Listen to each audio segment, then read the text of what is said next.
देखिए, दरअसल कांग्रेस पार्टी पाकिस्तान के साथ पूर्ण तरीके से हाइफनेट हो चुकी है, क्योंकि लगातार अगर पाकिस्तान डीजी आईएसपीआर की भाषा कोई बोल रहा है तो कांग्रेस पार्टी बोल रही है, और दोनों कांग्रेस और पाकिस्तान डिल्यूजन में है। एक तरफ पाकिस्तान के खुद के नेता मान रहे हैं कि किस प्रकार से भारत की सैन्य शक्ति ने पाकिस्तान के आतंकी कैंपों में या मिलिट्री बेसिस में तबाही की, परंतु जिस प्रकार से पाकिस्तानी मिलिट्री डिल्यूजन में, वैसे ही राहुल गांधी भी प्रयास कर रहे हैं कि इसी नैरेटिव को आगे बढ़ाया जाए। और बार बार सेना का अपमान भी कांग्रेस पार्टी कर रही है।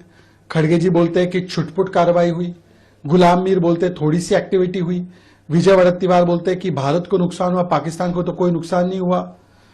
और जयराम रमेश भी जिस प्रकार से डिप्लोमेटिक स्ट्राइक, मतलब कि ऑल पार्टी डेलीगेशन का विरोध करते हैं, बोलते हैं ये पीआर एक्सरसाइज है। तो कांग्रेस पार्टी पाकिस्तान का पीआर कब बंद करेगी?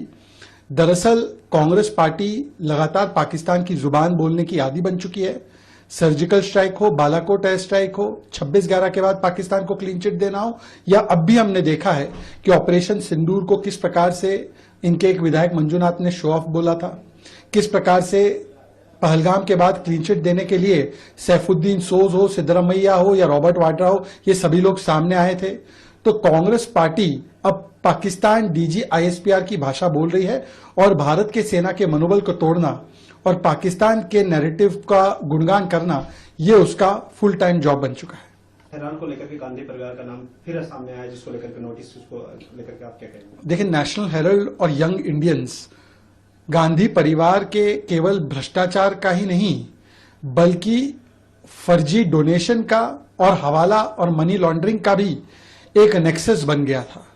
किस प्रकार से हजारों करोड़ों की सार्वजनिक संपत्ति, उसका बेनिफिशियल इंटरेस्ट लूटने का काम प्रथम परिवार ने किया, ये तो देश के सामने है ही।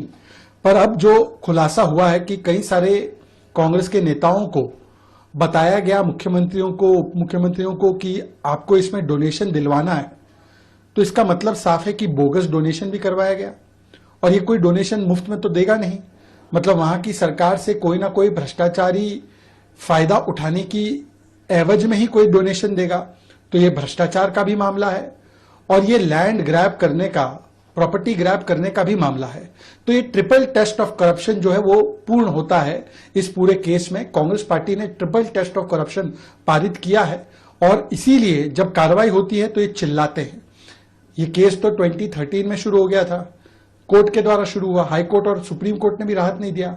पर कांग्रेस को लगता है ईडी का मतलब एंटाइटलमेंट ऑफ डेकॉइटी है। आज उनको एक बात ध्यान देनी पड़ेगी कि लूटा है तो लौटाना पड़ेगा।